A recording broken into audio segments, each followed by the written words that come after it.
이 시간 특별히 우리가 기도하기 위해서 모였는데 제가 매 시간 강조하지만 조급한 마음 가지고 빨리 기도하고 집에 갈 생각하지 마시고 어렵게 또 시간 내서 또 귀한 자리에 나왔으니까 마음을 충분히 이제 주님께로 향하고 가라앉히고 기도하고 그렇게 돌아가시기 바랍니다. 그래서 제가 오늘도 설교도 길게 하지 않을 테니까 오늘 설교 말씀 짧게 나누고 기도 집중하다가 그렇게 돌아가시면 감사하겠습니다.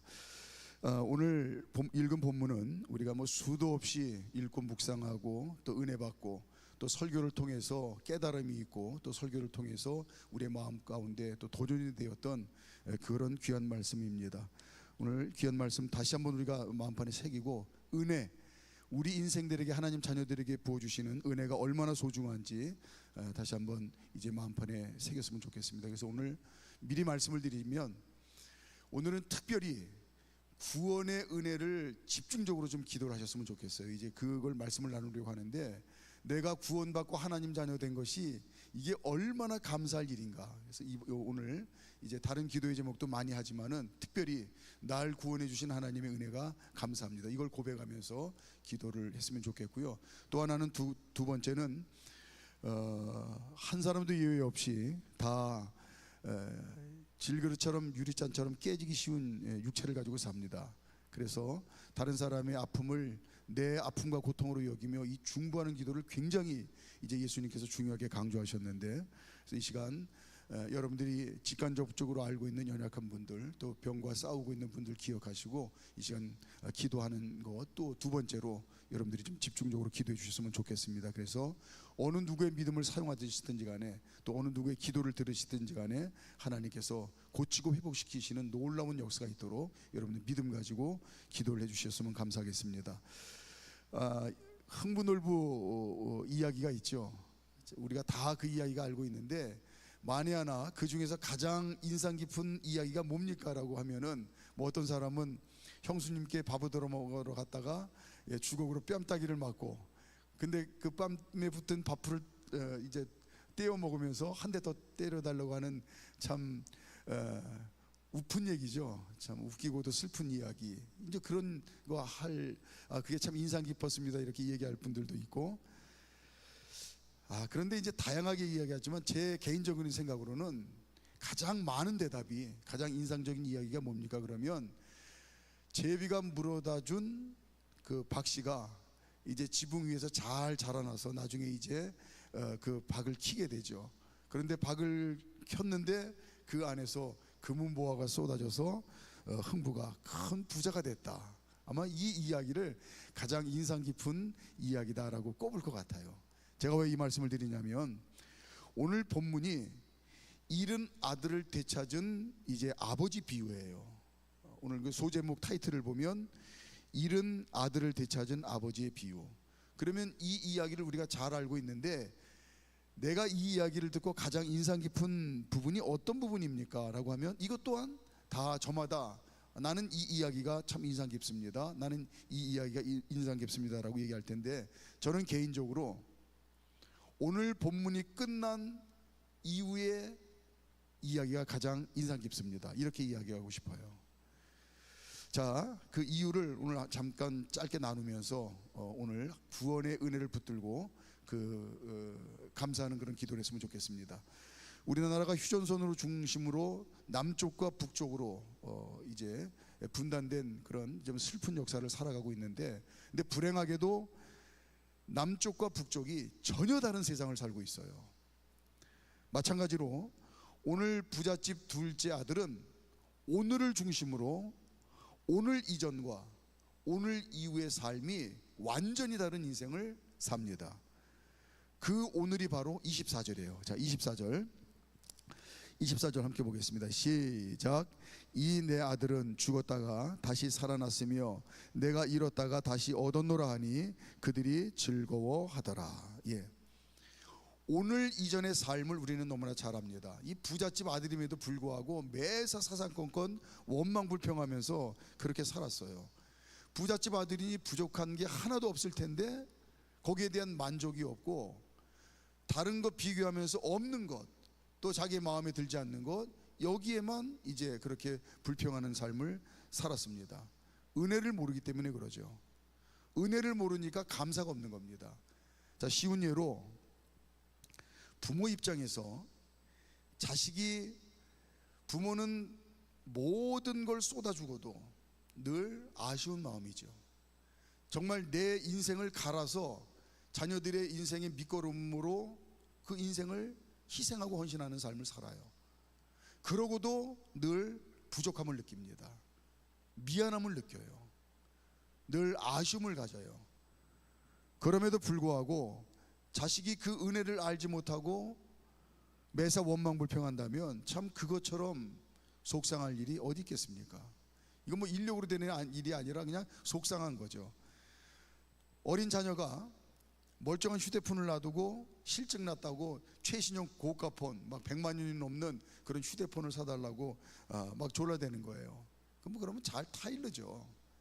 넌 지금 공부에 집중할 때니까 나중에 엄마가 필요하다고 느낄 때 네가 사달라고 하지 않아도 엄마가 좋은 휴대폰 사줄 테니까 지금은 공부에만 집중을 해라 라고 이렇게 달래요. 그런데 귓돈으로도 안 듣고, 예? 엄마가 지금까지 나에게 해준 게 뭐가 있냐 이러면서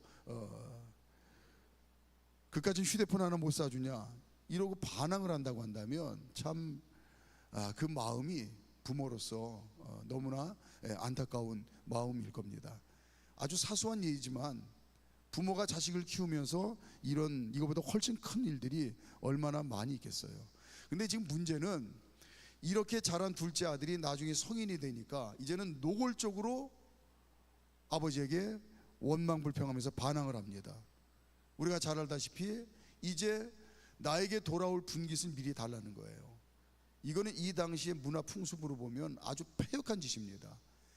이 당시에 이제 중동뿐만 아니라 이 유대 관습으로는 아버지가 아들에게 유산을 물려줄 때는 죽을 때나 유산을 물려주는 거래요.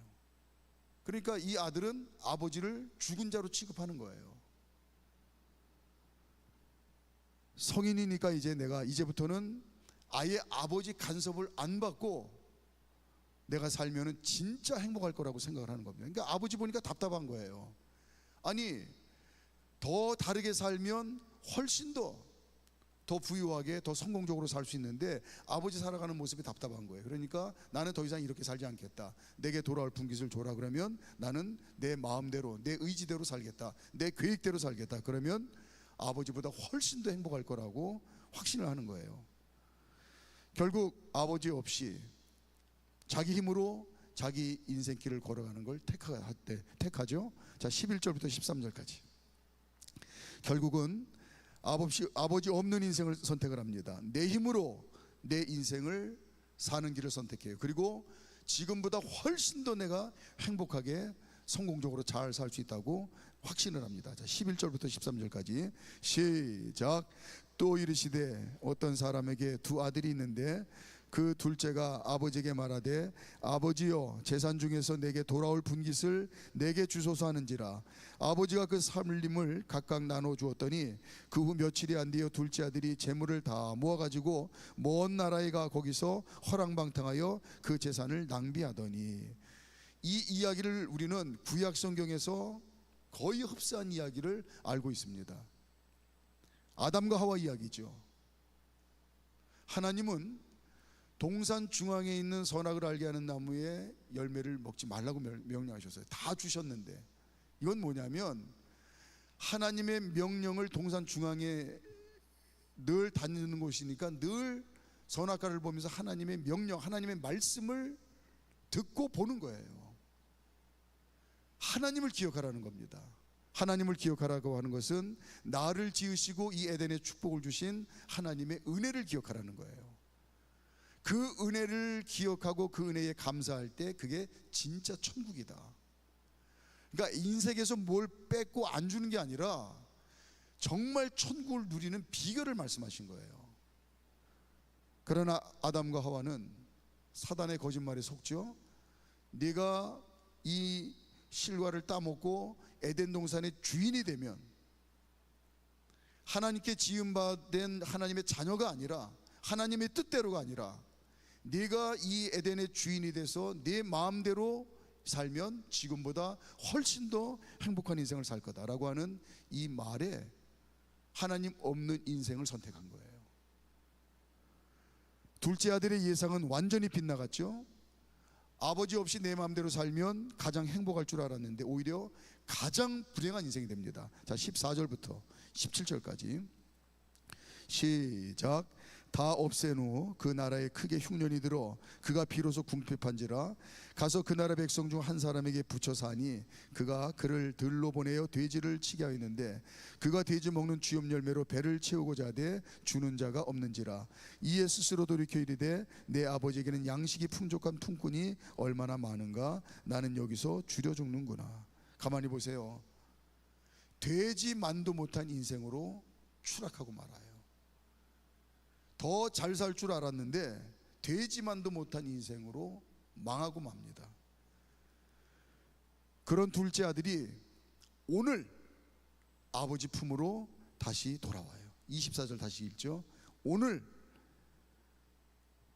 되지만도 못한 인생으로 망한 이 아들이 오늘 아버지 품으로 돌아와요. 24절 시작. 이 내 아들은 죽었다가 다시 살아났으며 내가 잃었다가 다시 얻었노라 하니 그들이 즐거워하더라. 오늘부터 이 둘째 아들이 어떻게 살았는가라고 하는 것 우리가 쉽게 상상할 수 있습니다. 오늘 이전의 삶하고는 180도 완전히 다른 그런 삶을 살죠. 이제부터는 호흡하는 것부터 시작해서 그가 살아가는 모든 것이 은혜인 줄 알고 그 은혜에 기뻐하고 감사하는 삶을 삽니다. 오늘 이전에는 은혜를 은혜인 줄 모르고 모든 것에 원망하고 불평하는 인생을 살았는데 오늘 이후는 모든 게 은혜인 줄 알고 은혜인 줄 아니까 모든 것에 기뻐하고 감사하는 삶을 삽니다. 아버지께 돌아올 때는 어떤 마음이었어요? 어차피 나는 죽은 인생이다. 죽을 바에야 아버지께로 돌아가서 죽자. 그런데 나를 아버지께서 용서하셔서 종으로만 받아주셔도 나는 너무나 감지덕지에 감사할 것 같다. 그러나 그거는 기대일 뿐이다.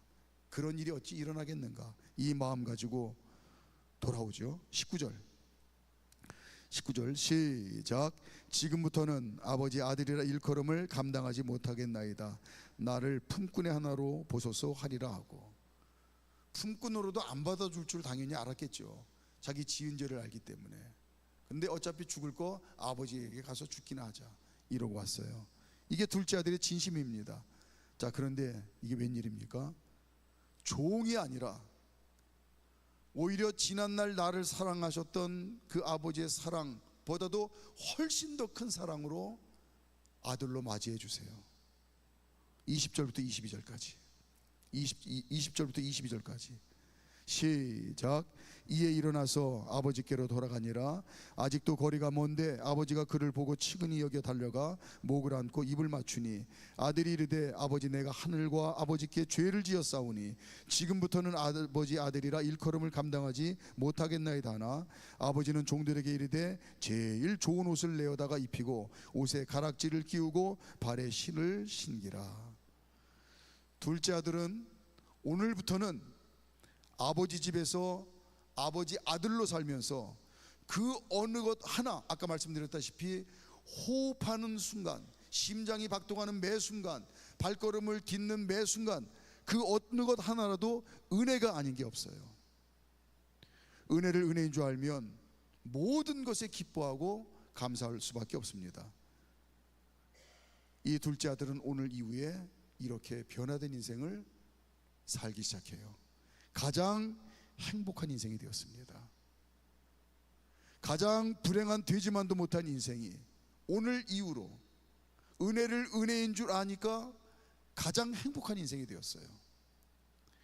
오늘 본문의 이 부잣집 둘째 아들의 이야기는 바로 저와 여러분들의 이야기입니다. 나의 이야기예요. 둘째 아들이 아버지 집으로 돌아온 오늘은 구원의 날입니다. 둘째 아들이 아버지 집으로 돌아올 수 있었던 이유는 자신이 죄인임을 깨달았기 때문이죠. 17절 18절 둘째 아들이 아버지 집으로 돌아올 수 있었던 이유는 자신이 죄인임을 스스로 깨달았기 때문이에요.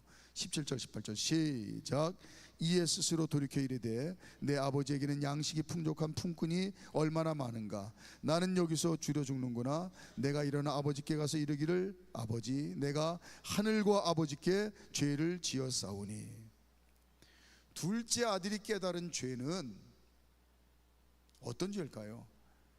유산 분깃으로 받아가지고 그거 다 탕진한 것, 그것도 물론 죄인데 빙산의 일각입니다. 바다 위로 드러난 빙산이 제법 커 보여도 그 밑에는 태백산보다도 더 큰 빙산이 있을 수 있다고 그래요, 실제로. 그러니까 아버지의 유산을 물려받고 그걸 가지고 가서 탕진했기 때문에 내가 죄인이다. 물론 그럴 수 있는데 그가 고백하는 죄의 그 죄는 일부분입니다. 진짜 죄는 뭐냐?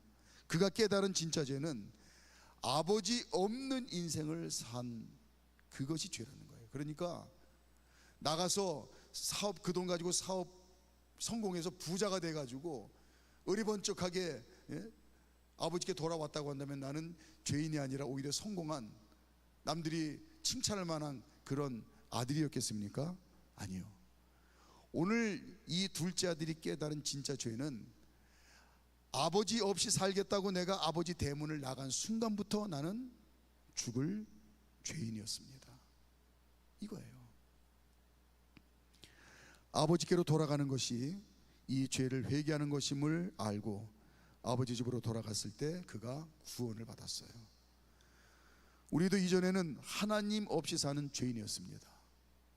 말씀드렸다시피 저와 여러분들이 이 땅에서 살아가면서 우리가 흔히 자범죄라고 그러죠. 나라가 정해놓은 그 법의 테두리를 넘어선 죄, 그거에 여기 계신 분들 거의 한 분도 거의 없을 것 같아요. 있으면 교통 딱지떼인 거? 그 정도 수준. 아니면 양심의 죄, 꺼리끼는 양심의 죄. 이거는 가지가지 있겠죠. 아니면 우리가 생각으로 지은 죄, 이런 건데, 이거는 사실 아까 얘기한 아버지 유산을 받아서 탕진한 그런 빙산의 일각의 아주 극히 일부분에 불과하다는 겁니다. 진짜 죄는 하나님 없이 사는 죄예요. 그게 성경에서 말하는 죄인입니다. 부자와 거지 나사로 이야기 우리 잘 알죠. 그런 일이 있으리라는 꿈에도 생각 못했는데, 죄인이라고는 절대 생각 못했는데 하나님 심판대 앞에 섰을 때 죄인이라고 낙인 찍혀서 지옥으로 버려졌어요. 얼마나 거세게 항변했겠습니까? 하나님도 알다시피 나는 많은 유산을 물려준 부모님께 감사해서 진심으로 부모님을 봉양했고, 또한 유산도 제가 잘 관리했습니다. 형제들하고 재산 싸움하지 안 하고 우애 있게 잘 지냈습니다. 이웃사랑도 집 주변의 거지들 제가 돌보고 먹인 거 알지 않습니까? 부모님께 잘해, 형제들에게 잘해, 이웃에게 잘해. 부자가 때가 되며 죽었습니다.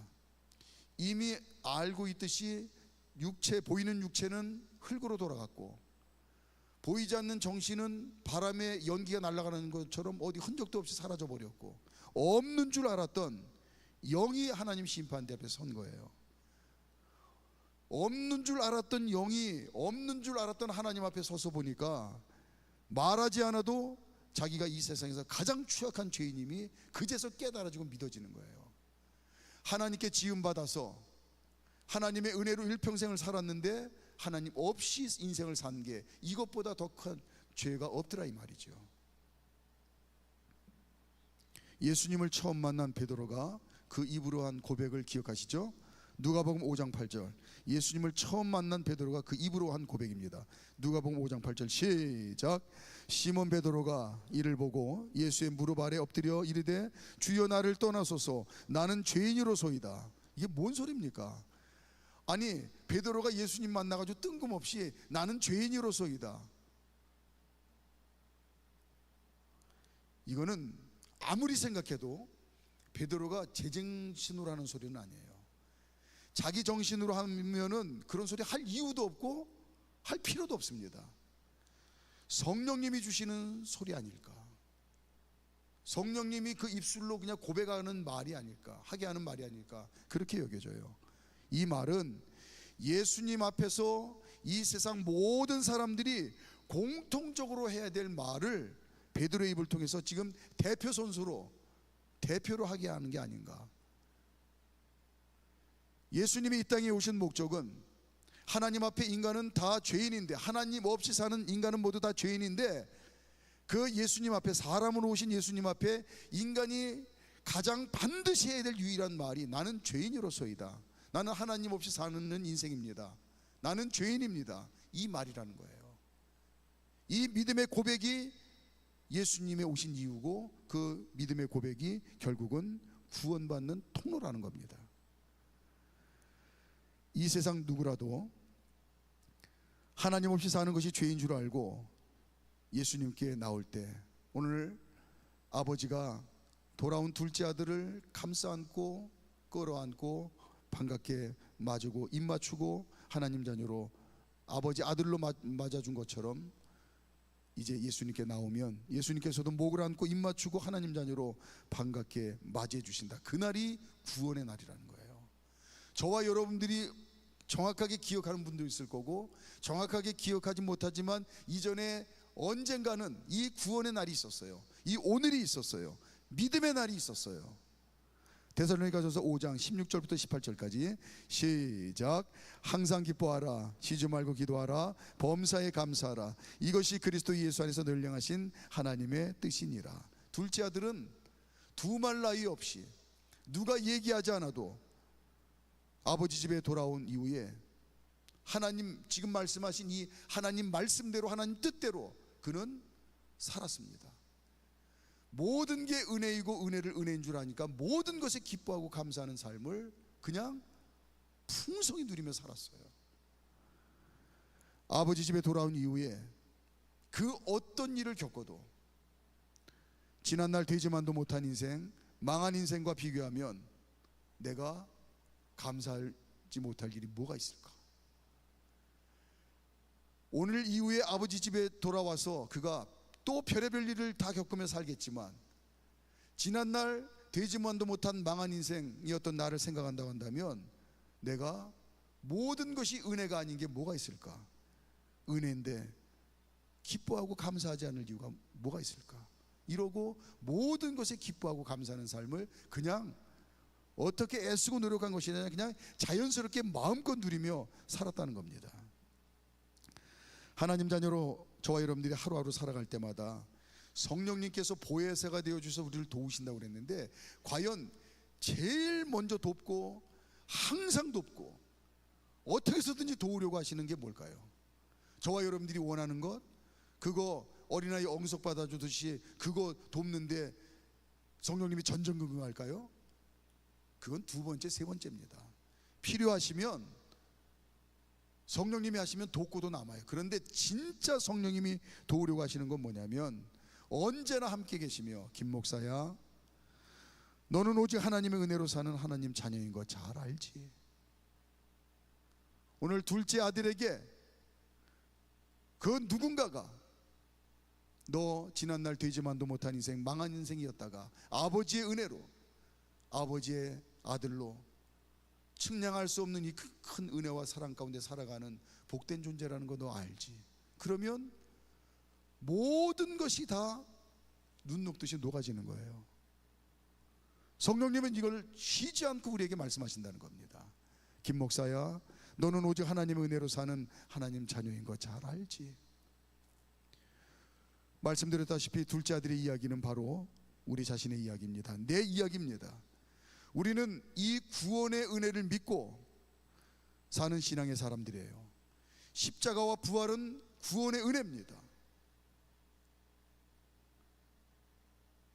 이 세상 살면서 구원의 은혜로 덮지 못할 일이 뭐가 있겠어요?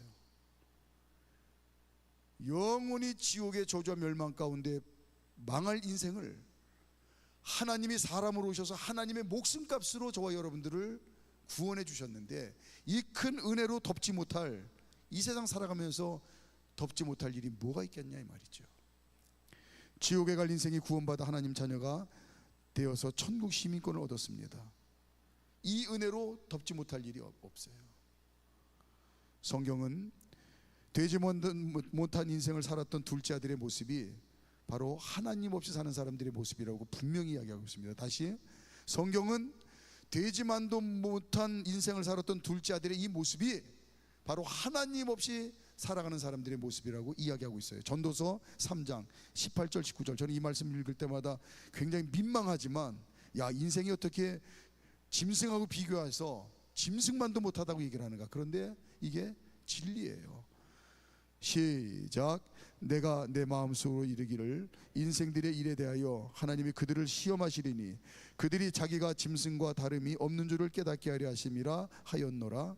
인생이 당하는 일을 짐승도 당하나니 그들이 당하는 일이 일반이라. 다 동일한 호흡이 있어서 짐승이 죽음같이 사람도 죽으니 사람이 짐승보다 뛰어남이 없음은 모든 것이 헛됨이니라.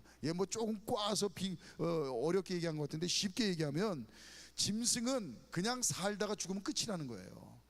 사람보다 더 안락한 집에서 못 살고, 사람보다 더 폼 잡고 못 살고, 사람보다 더 좋고 맛난 거 못 먹고, 사람보다 좋은 옷은 없네요. 그냥 뭐 디지털만 그냥 평생 입고 그냥 사는데, 사람보다 좋은 옷 못 입고, 하지만 살다가 죽으면 끝이라는 거예요.